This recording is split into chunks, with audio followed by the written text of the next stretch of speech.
of the things that's always fun is to catch up with the companies that, to a certain extent, have been shaking up the industry for a number of years.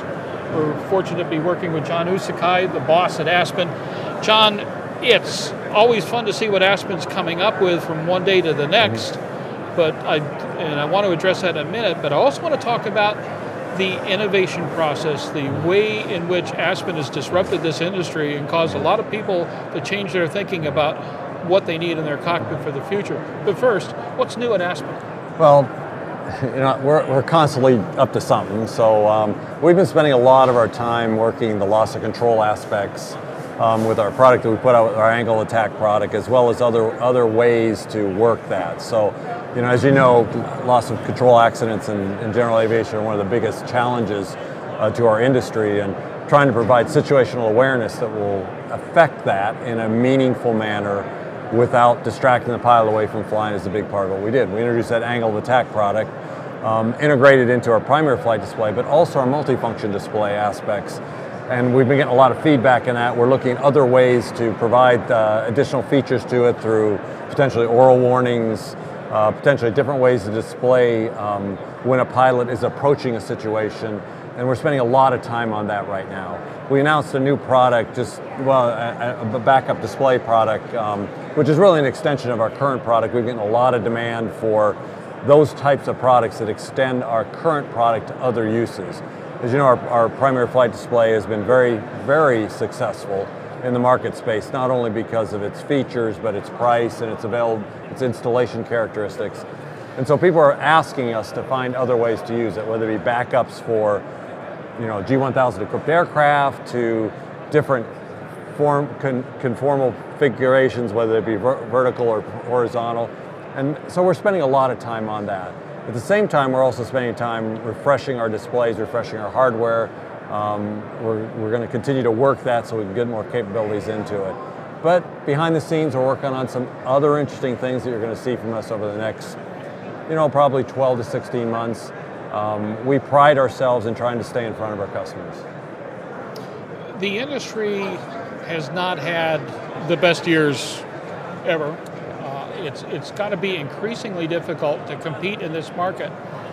How does Aspen see itself, both from a standpoint of competing within a market that's a little tighter than it was a couple of years ago? That's true. As well as the fact that it's also got to be a member of a community that's trying to work together to build a better market.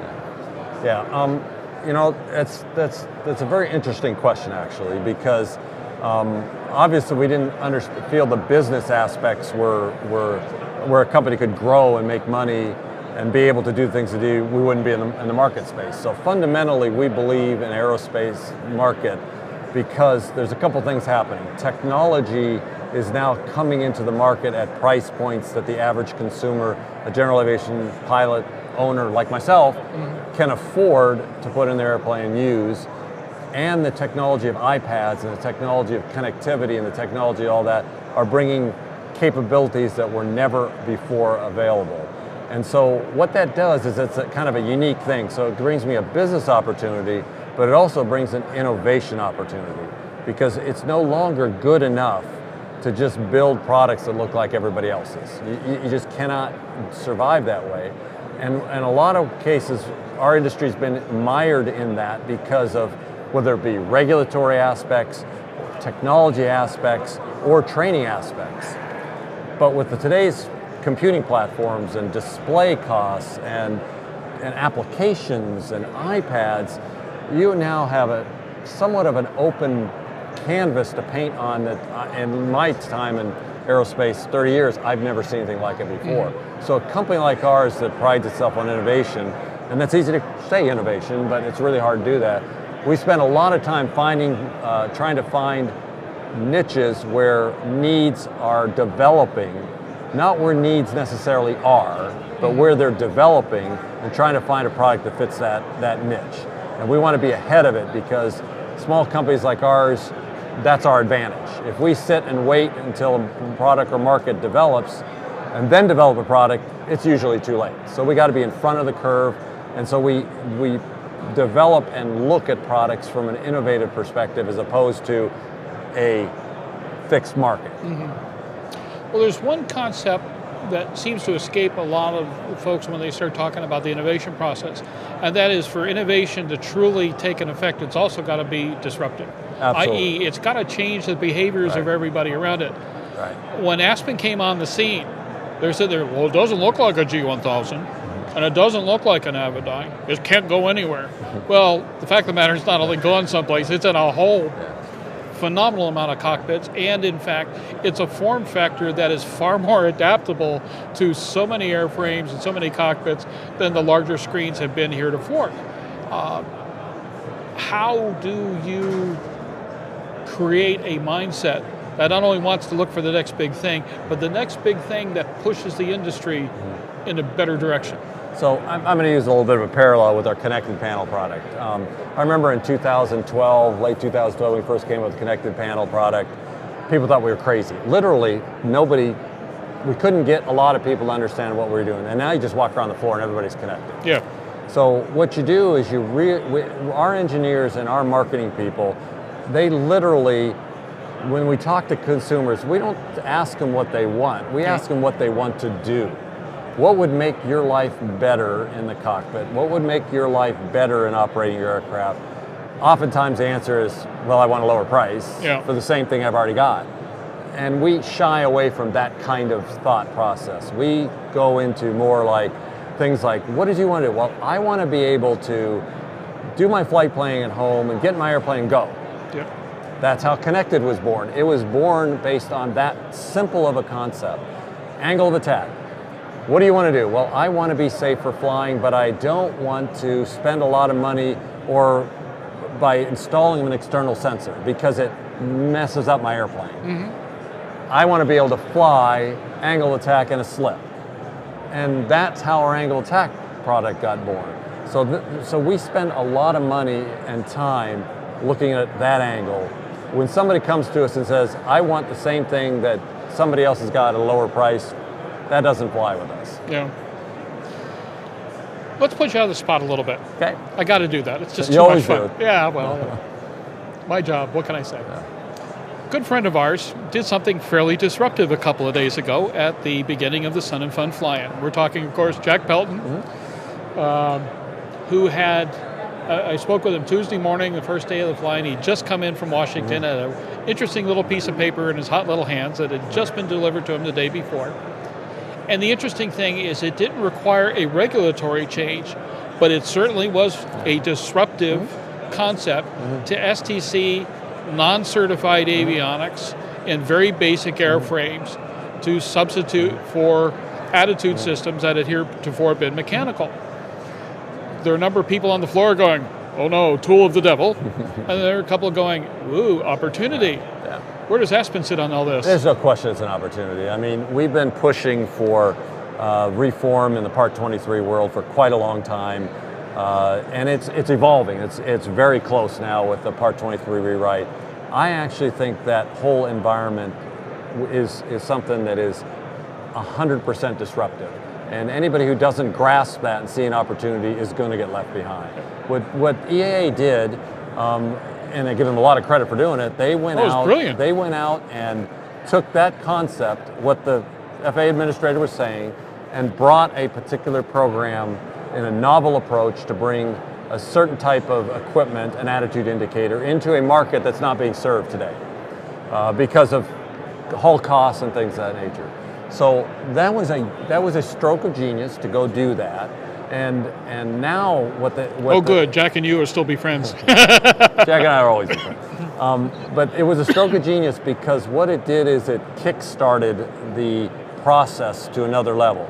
The STC in of itself is going to have limited application. There's no question about that. It's have limited application, but what it did is it shook everything up, and it woke the FAA up in terms of taking what they're discussing, what the FAA administrator is saying, and applying it into action. And that sets the tone for the future. And us at Aspen, we think this is an incredible opportunity. You know, we're already out dreaming up ways to take advantage of it and doing a couple things, and we'll have some things. I mean, we are, we're spending time with the FAA trying to work some other things that will do it. So I think it was a good thing. It surprised a lot of people, and maybe that's what disruption does. And I think the surprise, maybe people react that in a way when it's a surprise, why didn't I know about it? Why wasn't I involved with it? And that's all irrelevant. What's relevant is we've made a good, strong step in the right direction. I do think this is only the first step. And I think we're going to see a lot more steps in towards making the certification process performance-based, more practical, more useful, and reduce cycle times to the market. Lower costs, that still remains to be seen whether it'll be lower cost, but I do believe that it will bring products to market faster, and product to market faster, as you know, we've talked about this many times, creates innovation, creates competition creates more products creates lower prices, and also makes flying, believe it or not, funner. Amen to that. Yeah. So, you had mentioned a little while ago with the introduction of the AOA, the input you were getting from your customer base. On a product like that in particular, and the way in which it interfaces with the pilot, you have to be developing a really interesting database about how pilots are reacting to new and novel inputs that can cover their you-know-whats in times when all of a sudden things don't seem so right. Excuse me. What are you learning first, but more important, how is that driving product development? So what we're learning very quickly is with angle of attack is that we all fly too fast on approach, myself included. Yeah. And that creates all kinds of issues. And a lot's been written on it, and it's easy to talk about it while we're sitting here. But when you're in an airplane and a gust of wind hits you, and you get so nervous, you push in a little more power, and then you have other issues to deal with when you get down the runway.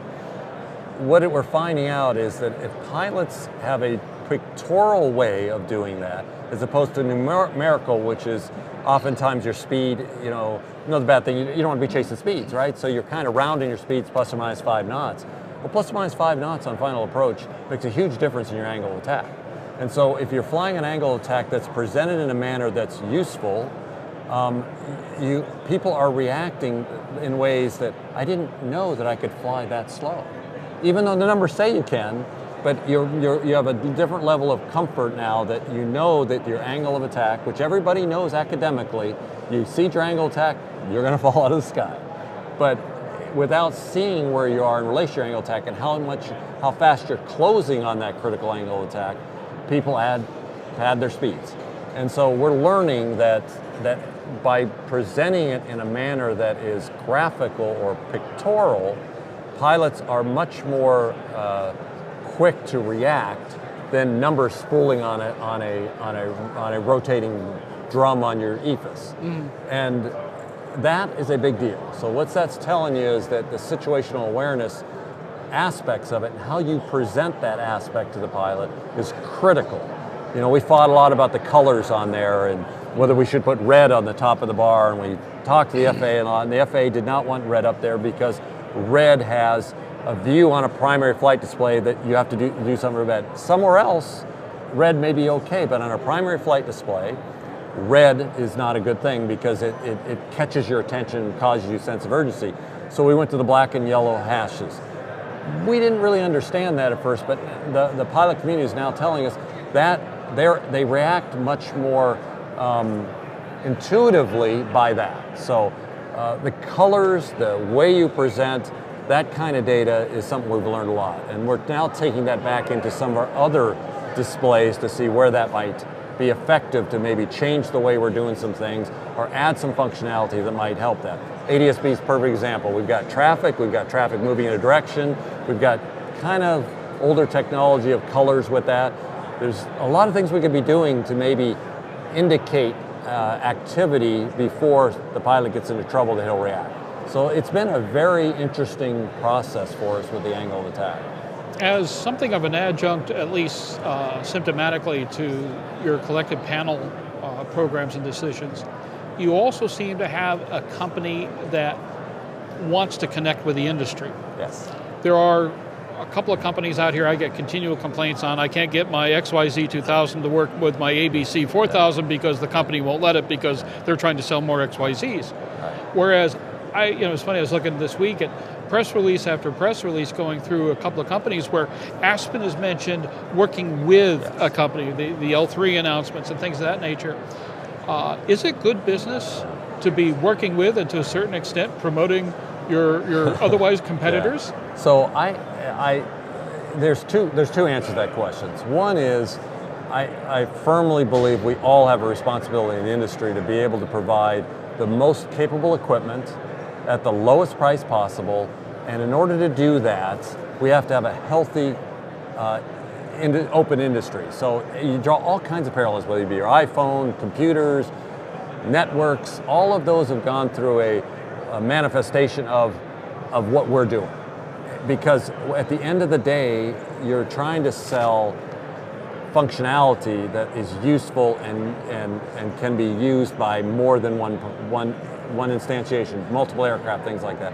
If you don't do that, we're going to end up with IBM PCs. And that's not who our industry needs to be. Right. I mean, that's who we are. If you really fundamentally look at it, we're still back in the IBM PC world, the PC versus Mac world. We need to move away from that because interoperability, working with others, you can make good money doing that. There are many people out there in many industries that have done that, and we just have to come to that realization that we need to be able to do that. And secondly, we have a responsibility. We have a responsibility to our industry. And that responsibility is we can't draw new flying people, especially millennials and younger people, if it isn't cool. And what's cool to a lot of us is our iPads and all the stuff that goes with that stuff. And if we can't bring that experience into the cockpit in some manner, we're going to get left behind. People are not going to want to fly. I have a lot of young pilots. All my engineers become pilots. And we pay for them to become pilots because we think that's important. But when you sit there and listen to them, they get trained in a steam gauge airplane. They come back, and once they get over the fun of the flying, you realize this is kind of boring. Yeah. I want to go I want to fly in my simulator. So we have a responsibility to grow our industry. Those are the people we're going to grow with, and those are the kind of things we need to bring there. And I think you only do that by interoperability. Outstanding. Well, I hate to say it, we're running out of time here. It's always a pleasure. Always a pleasure for me, especially too. Since I get to throw the good stuff at you. John Uczekaj, I'm really looking forward to seeing what comes around the corner from Aspen. Will we have announcements by Oshkosh maybe? You might see something.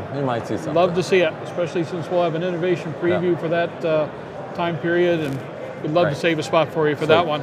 John, thanks so much for all your time as always. Love to do it.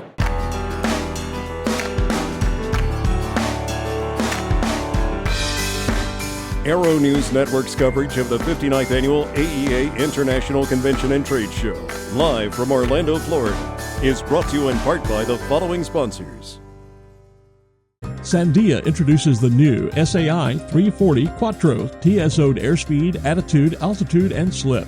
With integral backup battery, safety never looked so good. See it now at www.sandia.aero. The KSN 770 is an affordable, WAS-enabled integrated MFD with a flexible hybrid user interface from Bendix King. Get your fingers on the 770's perfect blend of touchscreen and hard buttons. Easily control your GPS navigation, NavCom, weather, traffic, and terrain in any condition. For more information, go to bendixking.com.